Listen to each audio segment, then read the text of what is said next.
You're listening to Music Tectonics.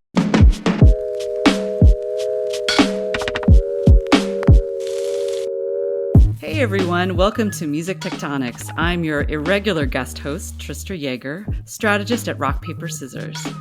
Today we have a really exciting guest who is both an impressive music executive and a cornerstone of several key music industry communities, Christine Osazuwa. Christine is Global Marketing Director of Data and Insights at Warner Music in London, as well as founder of Measure of Music, an event that explores music and data, among many other things. So Christine, thank you so much for joining me today. Thanks for having me. I'm really excited about this. Awesome. So I always love to find out how people in the music business got obsessed with music because it is rare to find someone who isn't deeply passionate about music in this business. I would love to hear about how you got fascinated with music and what made you decide to pursue a career in the business. Yeah, so I guess when I was a kid, I went to my mom and I said, "Hey, Mom, I want to go to a concert." And her response was, "Why would you want to be in a room full of screaming people?" I didn't see it that way, obviously. I did get to go to the concert, and it was life changing. I don't know if my mother knew the beast she was unlocking in me when she allowed me to go to that gig. But after that, I was obsessed. Ask? Oh, I'm sorry to interrupt, yeah. Christine. I'd love to know who brought that out. Like what was the band? Or the group, Good artist? Charlotte. Cool. Awesome. Yes. Yeah. So I'm a little pop punk kid. I grew up going to Warped Tour. And that was the first catalyst when I got to go out into the world and see it live. And so from there, I remember I went to a club gig. It's a small cap room. And after the show, there was a band outside and they were passing out flyers for their show. And I think at this point I was maybe 14, 15 years old. I don't think I had a concept of the fact that bands were different sizes. So I figured if I knew a band, then they were famous, and that was about it. And so I was blown away to get to have a conversation with this band, and they were talking to me about their band. And I eventually ended up running their street team, which was really fun and really cool. And that's kind of like how I started getting into music. And then I turned that into a magazine. I had a print magazine about the music industry. By the time I was done, I actually had a staff of 12 people on that magazine, but it was an actual print magazine. This would have been 2005, 2006-ish when I started it. And so this was the age of blogs, but I knew I really wanted something tactile, something that people could hold in their hands. And so that's why I went with the print route, though I did also maintain a website and did social media presence and things like that. So I really just kind of got a crash course in all things music and marketing when I was a kid. And that was my first parlay into the music industry, really. That's really incredible that you took, you really just dived in head first. How did that move from something that you could touch and hold and being on street teams and doing that kind of really grassroots, boots on the ground type promotion? How did you get interested in data and all these intangible yet fascinating insights? Yeah, I know it seems like a stretch, but essentially what happened was that just because I really liked the physical world, the digital world was happening in tandem. So if you remember back in the Stone Age of 2006, Myspace and LiveJournal were both huge platforms. And so what was really unique about those platforms is that you could customize your profiles, as opposed to Facebook or Twitter. And so what I did was I really wanted a cool Myspace page. And so I was like, okay, how do you have a cool Myspace page? And I was like, oh, I've learned to code. All right, I'm 14. I've got free time. And so I learned how to code HTML, CSS, and a bit more so I could have a cool Myspace page. On the bright side, not a lot of people were actually doing that. And so that meant that a lot of companies started approaching me because they wanted a really cool Myspace page. So I started working with artists and I started working with different bands and things like that to make cool MySpace pages. And since I was already in there, I also started doing digital marketing work. I had experience as a street team leader. And so I understood conceptually marketing concepts. And so I just applied them to the digital world as well. Back in 2007, 2006-ish, that's also when Twitter started. And so there was this lot of digital work happening in the background. And so essentially what then happened was I needed a way to track all of that digital work I was doing in addition to the physical stuff I was doing. So I had my magazine, I had the website for the magazine, we sold magazines via the website, we had traffic coming there, I was working with different artists and different companies as well, and so I needed a way to understand all of these things. That's why I discovered Google Analytics. I don't think I even knew Google Analytics like, I don't think I knew the word analytics as a word until then. But I knew that a lot of data was coming through that I needed to understand. And so I started to understand that. In addition to like digital marketing work I was doing, I started to learn about advertising and things like that. And basically all of these things had metrics. All of these things had data that I needed to learn. And so that's how I first started understanding that, okay, data is something that is important as I am a marketer, essentially.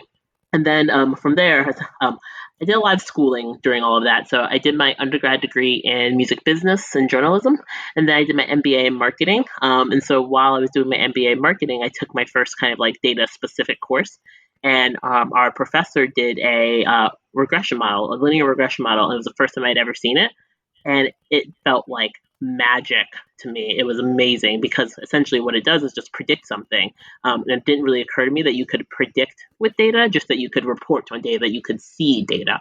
And that's why I was like, okay, I know I need to do more of this. And so I went on to do my master's in data science as well. While all this was going on, back in 2011, Spotify came to America. I always joke that Spotify was the best thing that happened to me in 2011, and that was also the same year I graduated from university, just for some context.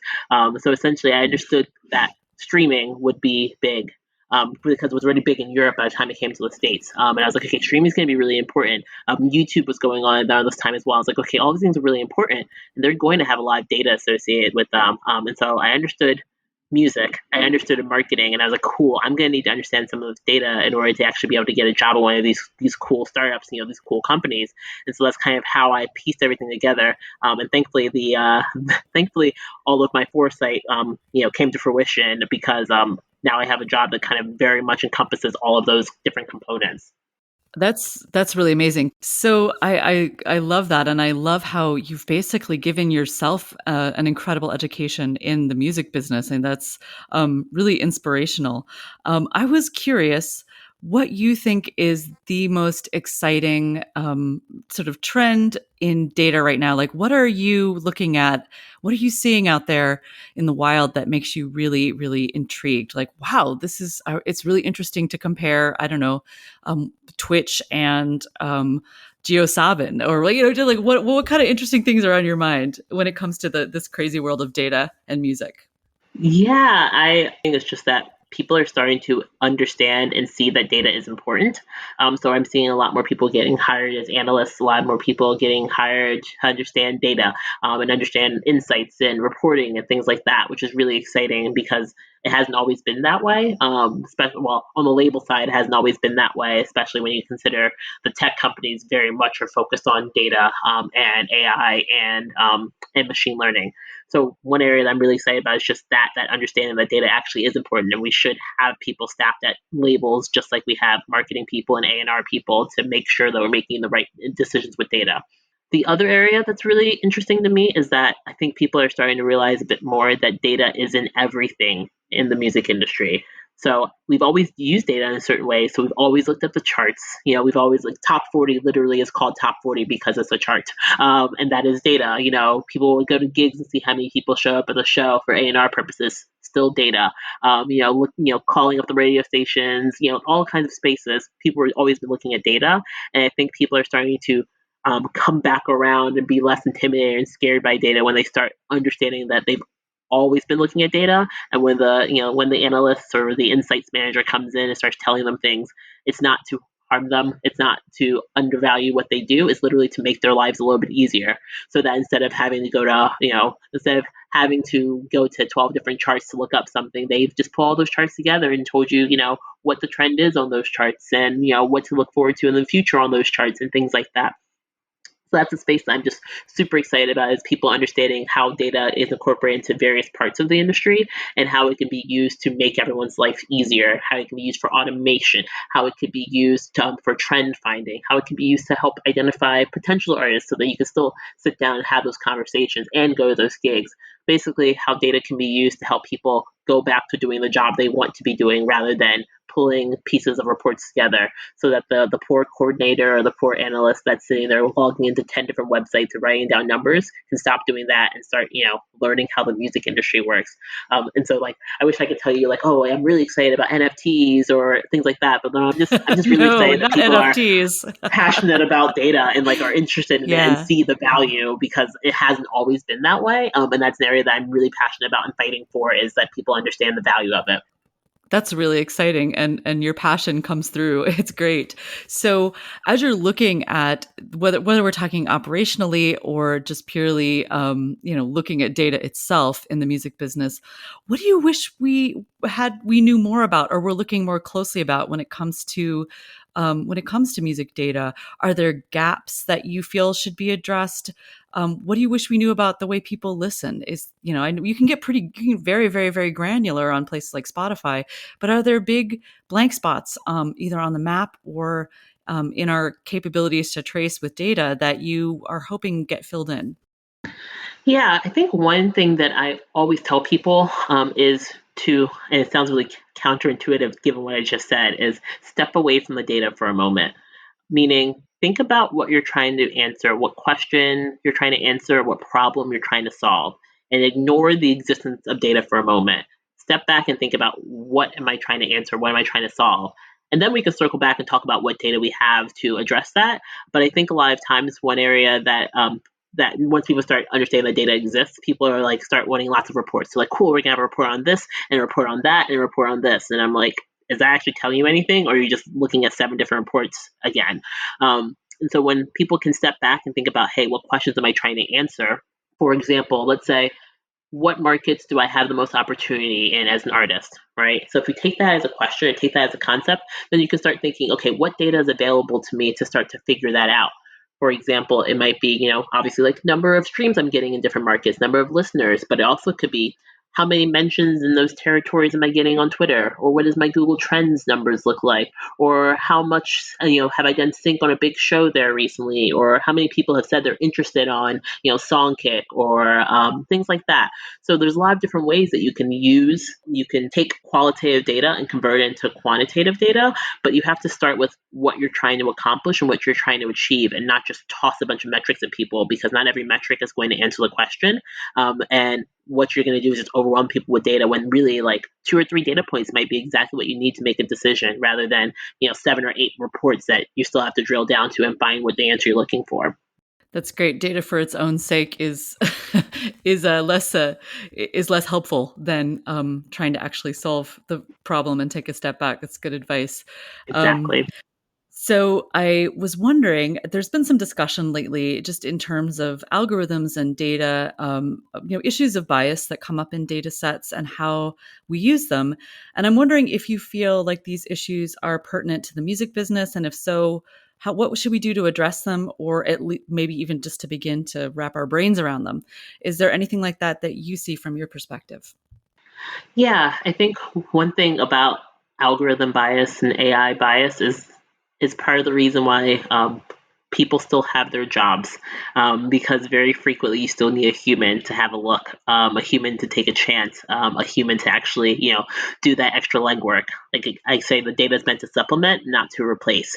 And I say that because data generally, not, I will say, not all ways in which you might do data science work, for example, but a lot of the ways you do data science work is based on historical performance.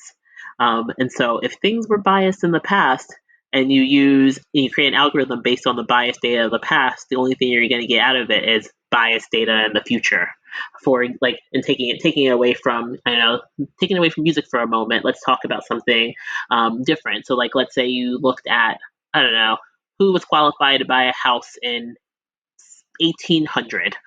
The people that were qualified to buy a house in 1800, if you based your data set on just that, unfortunately would leave out a big swath of people that now, for example.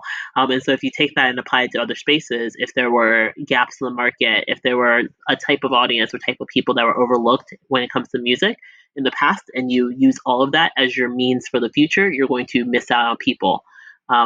That's what it comes down to in a lot of different algorithms and a lot of different machine learning methodologies, is that a lot of it's based on historic data.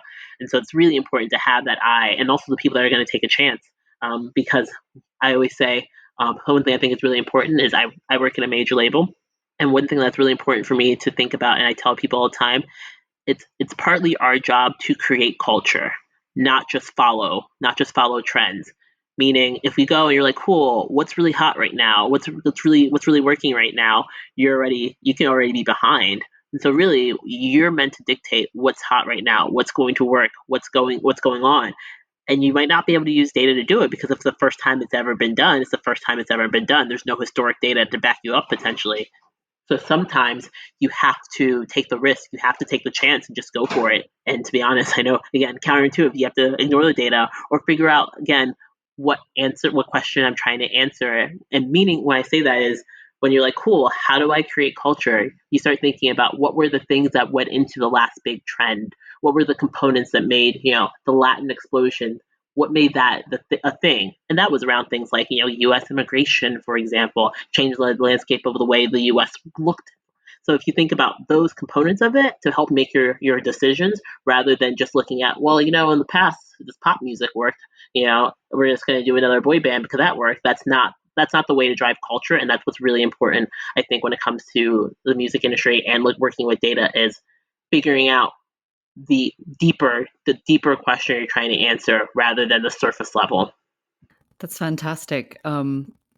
You have devoted a lot of time and energy, and a lot of your passion, not just to your work, but also to some initiatives that really bring the music industry community together in ways that are, I'll say, are really unusual and unique.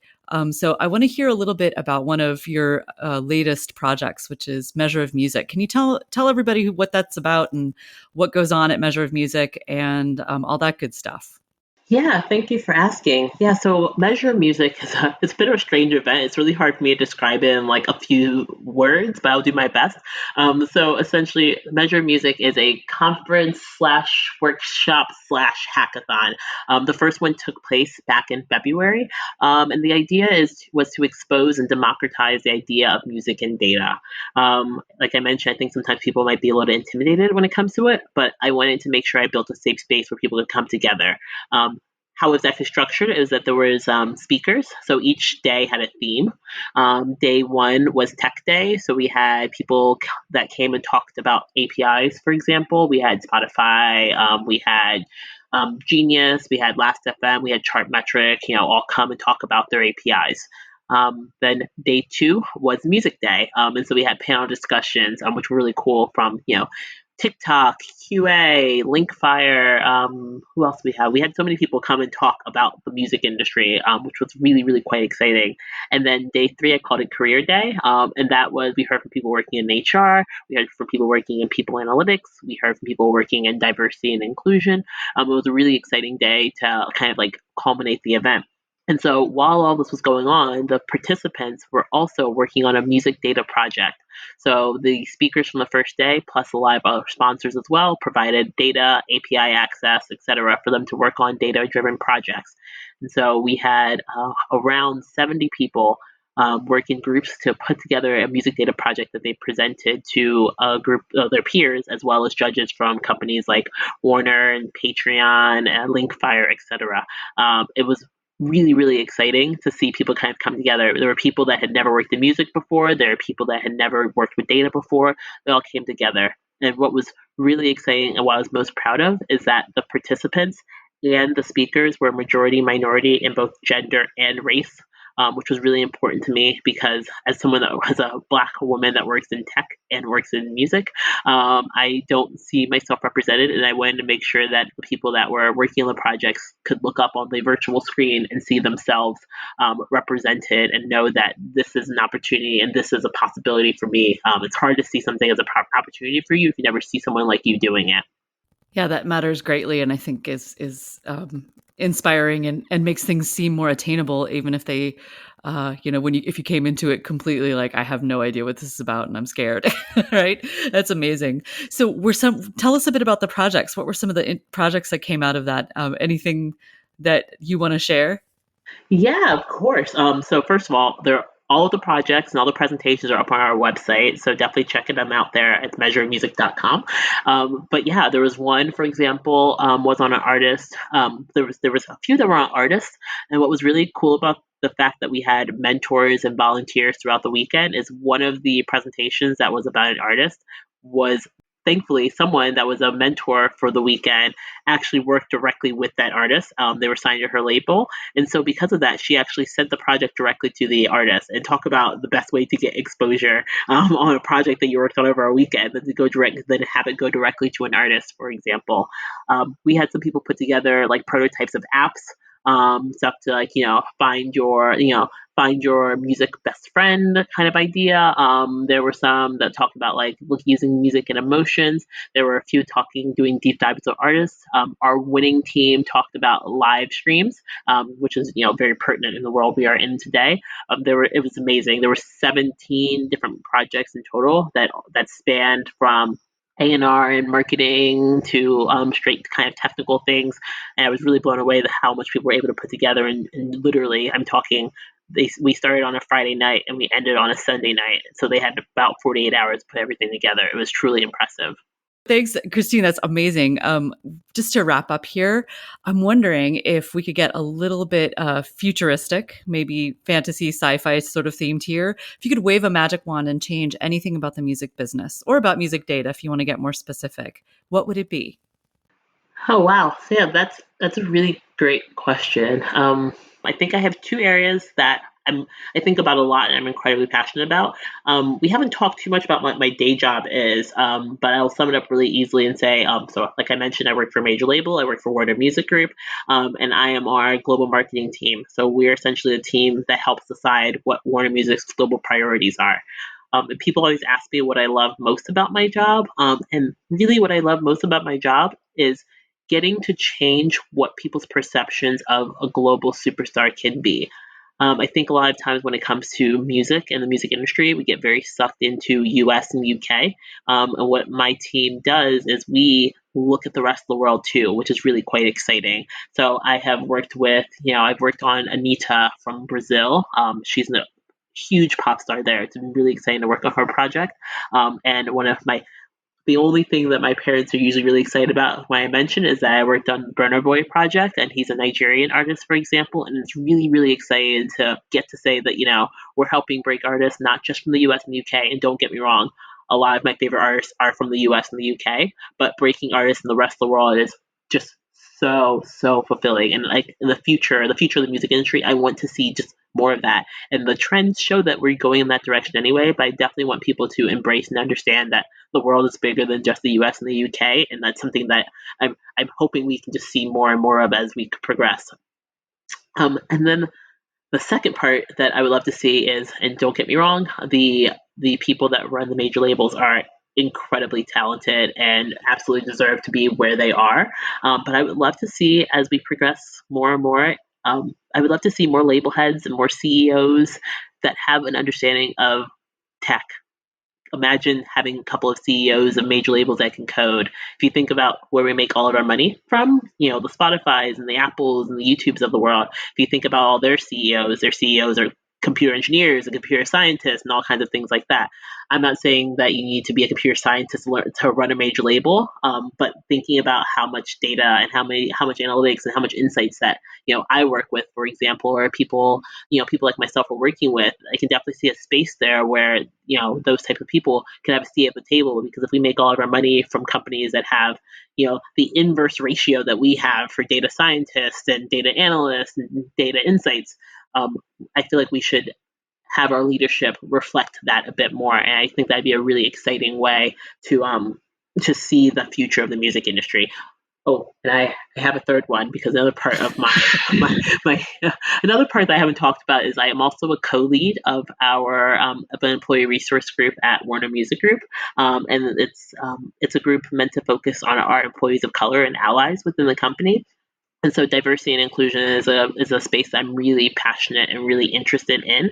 And so, of course, just more representation more representation across the board for women in tech, women not in tech, women in CEO positions, more representation for people of color is something that is really, really important to me, and making sure that we are represented across the organizations, not just in entry level internship positions, but all the way up to the C-suite is something that's really, really important to me. And so I'd love to see the future of the music industry where I could look to any of the major labels and see, a person that looks like me running them. That would be absolutely amazing.